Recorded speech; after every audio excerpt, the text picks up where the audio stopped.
I'll be back.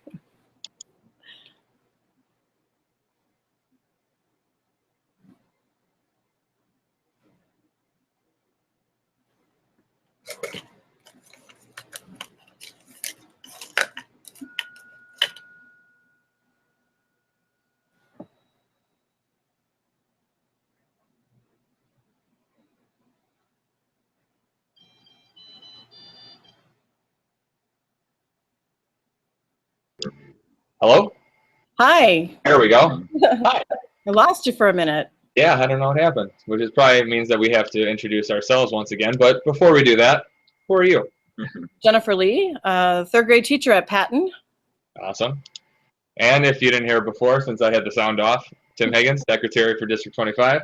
Andrew Benton. Chris Fano. Welcome everybody back to 25 Attack 25. And so it's been a little while. It's been a couple of weeks since we've been on here, but we thought that the ICE conference, which happened last week, would be a good reason to jump on here. So ICE is the Illinois Computing Educators Conference. Happens in St. Charles over at Pheasant Run Resort. And here's a lot of educators and people who support education in the buildings getting together, talking technology, how it's used in buildings and classrooms. And we thought we would kind of show you some of the things that we took away and enjoyed. So here we go. And one of the first things I kind of wanted to draw people's attention to is while we were there, we did a little bit of tweeting. There's some resources that even if you were not at the conference, you can kind of take a look at here after the fact. And so I'm going to jump in quickly to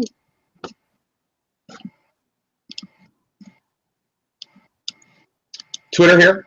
And up here, we do a little search for the hashtag D25Learns. That's what everybody sort of tagged all of their tweets with to sort of draw together all of the tweets we made from ICE. There's some fun stuff in here. There's Ellen and Caitlin from Ivy.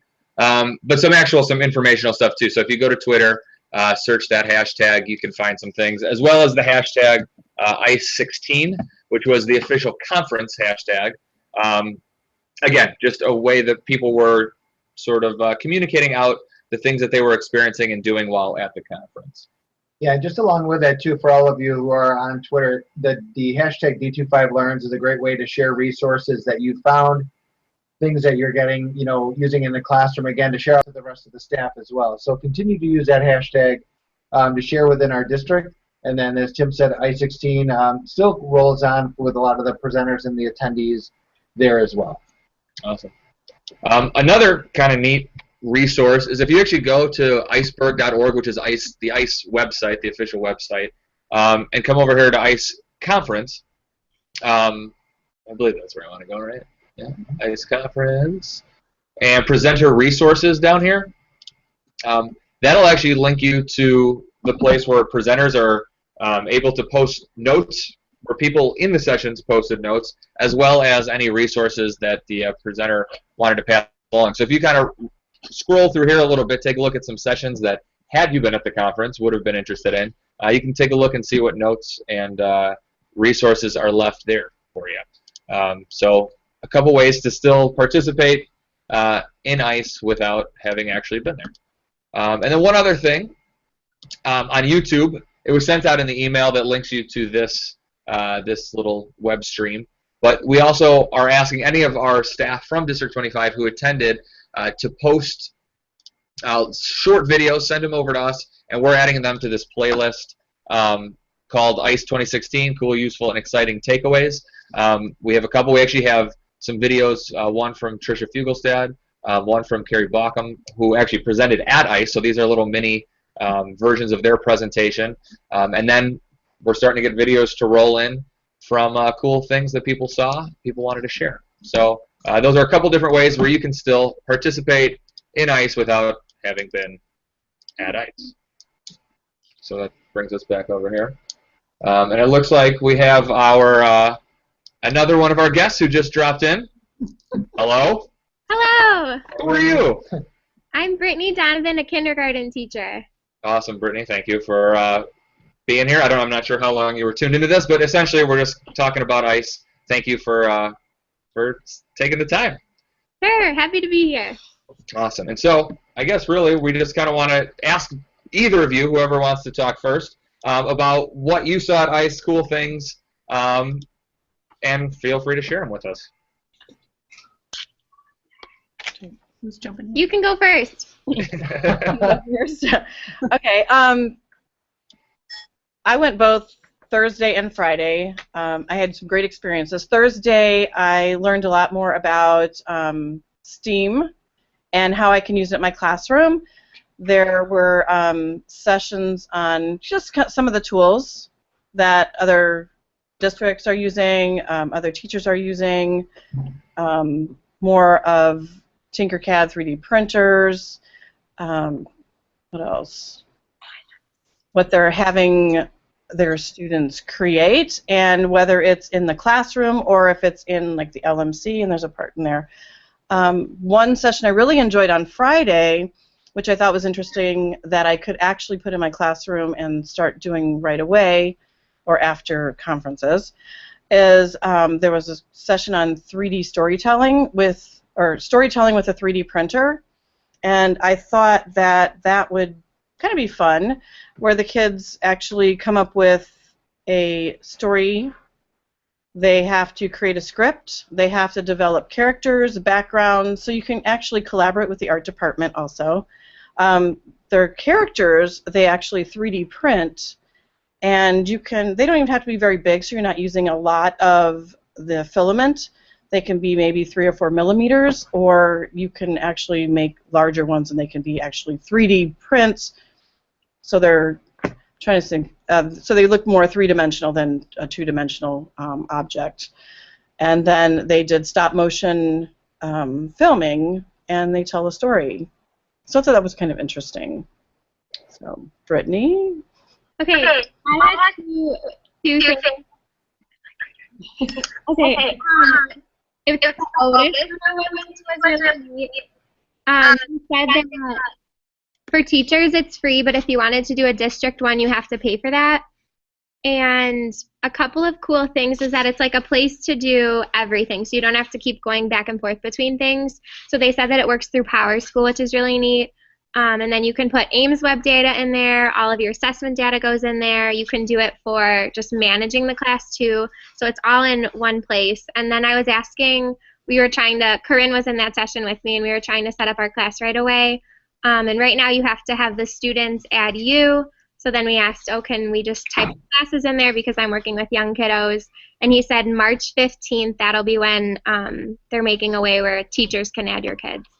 And then I suggested to him that he should do a scanning thing, because that's really simple for the young ones to get on. And he said, that's a good idea, so hopefully that'll work. But yeah, that was really neat, and I'm excited to start using Otis. Cool. And then, just out of curiosity, when you guys think about the whole event, were there any other themes or things that you guys saw or heard your colleagues talk about that were, I don't know, either of interest from an application side or even just a bigger topic? Last year Makerspace was pretty dominant in the conversation. What else do you guys remember hearing from the day or 2 days that you were there? I thought a lot of sessions on Thursday were very STEAM Makerspace related. So I feel like that theme is still there, and doing a lot of tinker time and letting your kids just play. I thought that was really out there on Thursday especially. So, and then another session I went to was like gamification. I went to one about that too. And so gamifying your classroom, which I thought was a lot of fun, and it sounded like a lot of fun. Sorry, I've got students in my room right now. They're welcome to come on board. They were at the SIT conference, or at least one of them was. And maybe you guys, you can talk a little bit about the gamification, because I think that was an important piece. I went to a session too that kind of showed short, small games or quick games that you could play with different variations to get kids engaged. What were your takeaways from those kind of sessions, especially from the kindergarten perspective with their level of interest all the way up to that early elementary with you, Jim? Yeah, so something I saw from that was the use of the different kinds of buzzers, just as I'm looking for a quick way for young students to get, engaged in an activity. They can't be writing or really typing in a lot of things. So doing just the quick buzzer by asking questions, there's some pre-made ones that they showed. That was something that stuck out. Gamification, bye guys.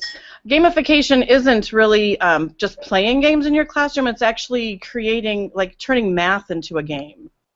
So it's gamifying math, where you can give badges, you can have leaderboards, they can get badges for completing activities in math. So it's actually taking the whole game idea and making your classroom like the board game. So that's what I got from it. And I know, I didn't realize how big of a world the whole gaming idea is. That's all. Well, I think it's a very interesting piece, because there's so much that goes into the idea of game design that people talk about, with leveling up and the badges, as you mentioned, and how do you keep kids engaged with the different strategies that get used. We're going to talk about a couple other pieces that I think were reflective of that, and I think it's important, as you guys mentioned, that it isn't just about games or having kids necessarily play in a conventional sense, but how to use the design of that in lesson creation, or how you structure your classroom, which can apply K-8 really in our setting. right, it's something I'm looking to do after spring break. I need time to figure this out, but I want to actually gamify my math class after spring break, and I have to figure out a theme and how I want all the components to work, what kind of badges I'm going to give, what I'm going to give badges for. I'm thinking, maybe fact practice can be a badge if you complete, your facts to a certain level, or if you get to a certain level, you get a badge. If you get to another level, you get a badge. I'm going to try to look at all my math units and try to correlate it that way. Something that'll be fun for my class. My class is really into Harry Potter, so I'll probably do something with Hogwarts. Well, I think too, I don't know, the sense that I sort of got to from the whole gamification was just, it's a great way to engage students, but it also seems like kind of a fun way to engage yourself, and kind of almost I don't even know, like reaffirming your excitement and all of that, and then the trickle down excitement that sort of happens from being able to make it a game yourself. Right. And changing the rules as you go, he was accentuating too. I thought that was interesting. Can you just repeat that again? Yeah, he said that you can be changing the rules or coming up with new things as you're going, get the kids to take part, and maybe we can have this worth something else, and have the kids adding to it. Adding to the game as you play. Sure. And one more thing while we have you on screen. So one of the comments or questions we get a lot about the ICE conference in particular, or any tech conferences, is the relevancy for some of our youngest learners, and then the staff that support them, EC, kindergarten, even a little first grade.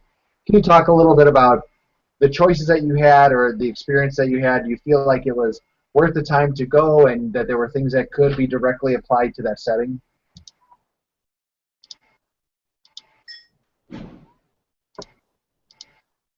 Oh, that one down. Here. Yeah, I think it's from the other side though.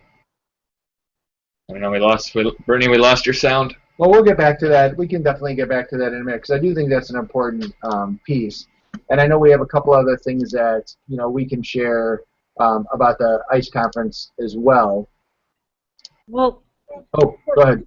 For Brittany, Brittany and I have talked a lot, because we've gone to a lot of conferences together, ed camps and things like that. My screen keeps switching.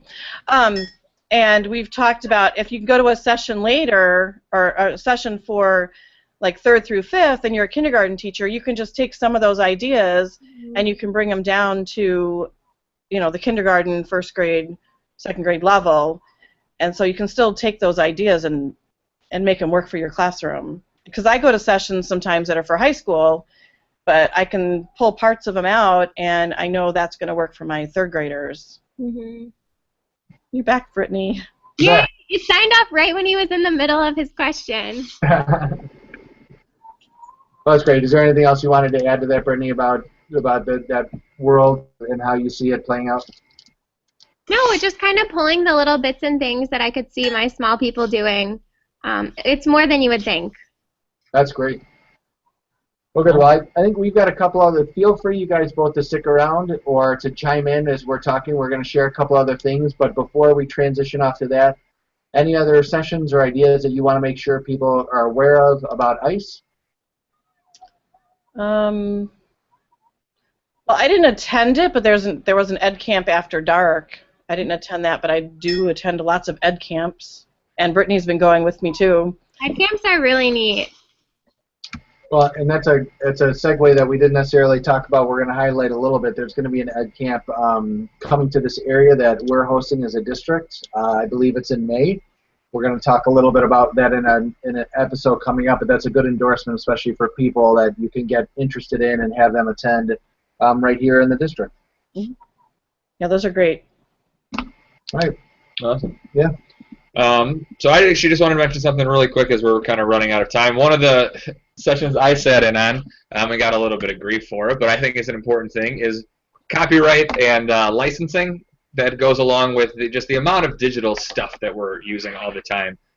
Again, it sounds kind of boring. It sounds lawyerish, but it is something that I think is good to be aware of, and there's a lot of kind of neat tools out there to be able to find content that is non-copyrighted or allowed, to be used through things like Creative Commons or fair use, things like that. And so I'm just going to show you one thing really quick, but this actually is the little video, my ice takeaway that I have posted up here in the ice takeaway playlist on YouTube. But since we're here, just going to show you one thing. Tim, that was really a good session. Yeah, I really enjoyed it. I didn't even see you in there. Yeah, I did. I snuck in, but yeah, it was a really good session. Good. I think. Yeah, so Melissa Rosen is the one who ran it, and she passed along a lot of really great resources, like both resources to learn more about copyright and its rules and regulations and all of that, but as also different ways of finding all sorts of content. And so I took a couple slides from her, and I emailed her to ask permission, of course, since we're talking about copyright and asking permissions for things. She okayed that, and so she went through, and again, this is all highlighted in that short video that's posted on YouTube. But it sort of gives the definitions of all of these different legal terms that we hear all the time, but maybe don't particularly latch onto or remember. But the one thing that I really found interesting and was glad to have defined specifically for me was this idea of Creative Commons, which basically licenses people to use content for under specific guidelines. And a lot of sites that we're already used to using have sections where you can go in and do that. And so Vimeo is a good example where you can come in to this Creative Commons section. So you just do vimeo.com/Creative Commons, and it has this whole breakdown of all of the different types of Creative Commons areas that they have, and also the great thing is if you want to kind of learn a little bit more about each one, you hit the little I over there, and it'll give you a definition of what this is talking about. And so in this particular case, it's Creative Commons for non-commercial use, so you can't make any money on it, but you can use it there that way. All sorts of places to get different just picture files for free and allowed to use that are of professional quality. Morguefile.com was one that Melissa had pointed out. And then actually just even in Google image search, so if I just search for rabbits,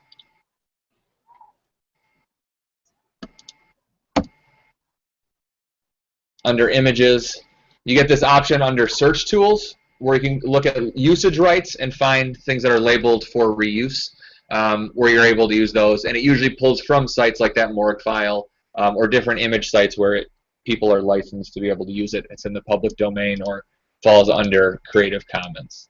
So that's some copyright stuff. Check out the video. Explains a little bit more on YouTube, right from the playlist where you can get the rest of these 25 with Tech 25s.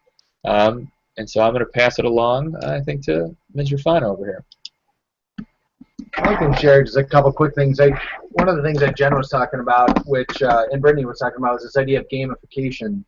But it wasn't just gamification in the classroom, but we also did something for the conference this year around learning badges. And so I just wanted to highlight that quick, not for you to necessarily do it, but just to know if you're looking for doing some of these things in your classroom, there are various tools that you can use. If you use Schoology, which we may touch on in a minute, they have a badging system right within it. But we used a product called Badgeless, and you can see right here there were 6 different badges that attendees could earn. and there's criteria and evidence that have to be provided, and then those badges can then be assigned or awarded to someone based on something that they did. So this is one little wrapper that was kind of put around the conference itself, but it does, or it can again be applied to a classroom setting or a professional learning sequence that we would do in the district or that you would do in your building. So again, Badgeless is just one example of a site that does it. There are several others if you look up learning badges. So there was a lot of conversation about that, and one of the other exciting ones that I think both that was talked about in a session but you could actually participate in was a concept called Breakout EDU. Again, this was an idea that was adapted from the corporate world and from the consumer world out into education, and really it's this idea of kids and or adults playing games and having the problem solve and work together. I'm not going to play the video necessarily, but the idea is you have a set amount of time and you have a bunch of different mysteries and puzzles that you have to solve to be able to open this box or to get out of a space. And they have all different ones that are aligned to different content areas and that you can go and buy. You can also put these pieces together, the box together on your own. They have directions out there that you could use for your classroom, or what we're going to start looking at for is using it for professional development with our staff. Again, it's supposed to be about collaboration and problem solving together, using the resources that you have. It's another version of that gamification of an experience that typically we would either kind of sit and get or sit and listen to. So again, the badges is one area, and this idea of Breakout EDU, you can check out their website. They've got a bunch of great videos. Talk to your colleagues. They may have heard about it. It's definitely worth participating in if you see it at an ed camp or at a conference as well. So ICE did a nice job with providing a bunch of different experiences for the attendees as well. So I'm going to turn it over to Andrew. He's got a couple things to share about his experience at ICE as well. Yeah, there were. I can be up right now, and then I'll jump to Chrome here in a second. Okay. I think what we tend to look for as Tech 25 when we go to the conference are things that are sort of bubbling to the surface. So last year, I think anybody who was there, anybody who's been in the ed tech world was learning all about maker spaces. I know it had been around a while, but bubbling to the surface for sure. It was last year. I didn't think there was necessarily one overarching one this year, but I did notice many sessions, and even in other sessions that I was in that wasn't about it. It was the idea of spaces and the spaces, the classroom spaces and 21st century collaborative learning environments. We did go to one presentation. It was actually called ICE, I-C-E, Innovation, Collaboration, Exploration. So if you go to the Iceberg site, like Tim showed you, go to Presenter Resources, you'll see their entire slideshow on it. But it was put on by what happens to be a school district, but it's just one building.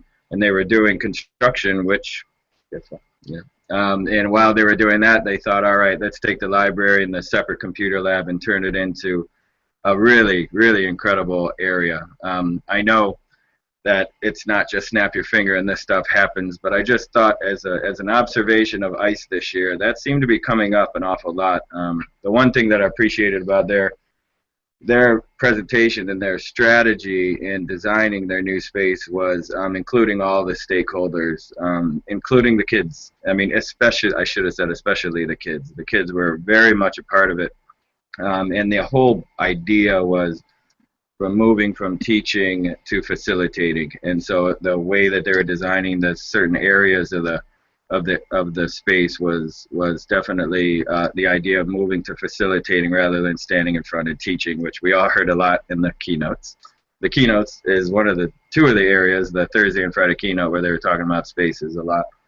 So I just thought that kind of bubbled to the surface a little bit, and ABC 25 grants or really whatever creative ways. It doesn't have to be going and buying $55 million worth of furniture. The ideas are out there, and you could potentially even use some of the stuff already in your building. I did go to a Schoology session. There's really only a minute left. We've certainly been exploring Schoology. That one was really just, it was the top 10 gems of Schoology, but the one that hit across a couple of the gems was this idea of groups and sharing resources across the group. So of course there is teacher to student and sharing resources there, but they have such an incredible way to share resources across staff and across even teams or wherever it might be. And just another one of their gems, which I thought was awesome, was it's called the workload planning. Yeah, workload planning. So if the whole school is on board with this, you can click on a student and click on their workload planning screen, and you can see how heavy that kid's workload is from other teachers and from the rest of their schedule, which I thought was pretty awesome. There were just one quick little thing in Google that I wanted to show you that maybe we could just do this another time, actually. No, I think if you want to show this, and what we can do too while we're getting this set up is it reminds me for a future episode we'll highlight Schoology a little bit more and kind of revisit some of those gems and kind of see it in action along with some of the work that some of our teachers have been doing testing it out. So yeah, take your time here to look at this, and we'll revisit Schoology in a future episode. All right, definitely. So I went to a Google session that it sounded like it was going to be about district rollout, but it really was just more about the use of it, and so it was great. It didn't matter that it wasn't exactly how it was portrayed, but we've talked in episodes past about extensions, and I do want to remind you how to get there. And so when you're in Chrome, extensions are for the Chrome browser. These are the extensions already in. You say get more, and all that I did, I'm not going to do it now, but I learned about one called Snagit. And so here's Snagit right here. You can tell that I've already downloaded it, but you would just add to Chrome, and then boom, here it is. So I'll just quickly go through.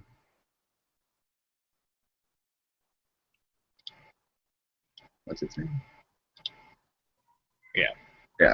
So I'm going to, basically as I'm moving around, it's not just by hitting that button, it's not just recording me, but it's also recording my voice, but it's also watching where I'm going. So we could have done maybe a little presentation here.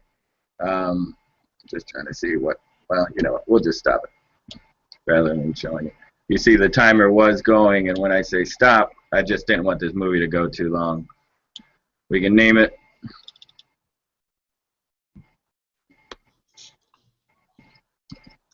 And as fast as I said stop to that, it actually stored it right into Google Drive. So you see there's this 23-second video, and so you'll be able to obviously hear me. But that wasn't a good example, but if you were trying to show somebody how to do something in Google or it basically does have to be a Google app that this is used.